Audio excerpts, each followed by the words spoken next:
Ang nakita natin kahapon, may pumping station at saka may mga barado tayong inlet. So, we're trying as much as possible kasi na-i-clear ang mga to. May mga nakita rin tayo na mga hindi ko alam kung paano i-frame. Pero may mga gustong-gusto may baha dahil pag may tulak, may kita. May mga ganon eh. Hindi ko alam kung paano i-frame yan eh. Pero may ganon kami nakakita eh. Kaya ang aming mga uplan manananggal, sunod na sunod, tanggal ng tanggal. Pero may nakikita naman tayo na may mga deliberate attempts talaga na yung ating mga drainage medyo sinasadyang barahan para pag may tutulak, may kikitain, which is a very, very myopic masyado na pagtingin. Pero hindi naman sinasabi ko na lahat ay ganyan. So napakarami kombinasyon. Una-una, paglilinis namin ng ating mga drainage.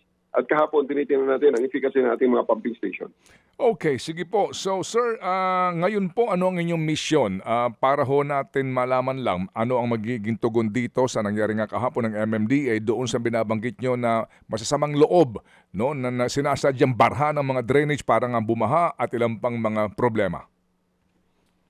Una, ang ating mga tauhan ay kinakalat na natin at nakikipag-coordinate tayo sa ating security sector para mapigilan itong mga ganitong aktibidades. Pangalawa, itinututok natin ang ating mga cameras diyan sa mga areas na pinagdududahan natin at naobserbahan natin ang ganyang behavior.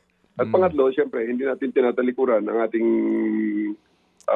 obligasyon dyan na talagang linisin ang ating mga estero, ayusin ang ating mga pumping station, at siguraduhin ang mga pagbaha ay mabilis lang na mag-subside.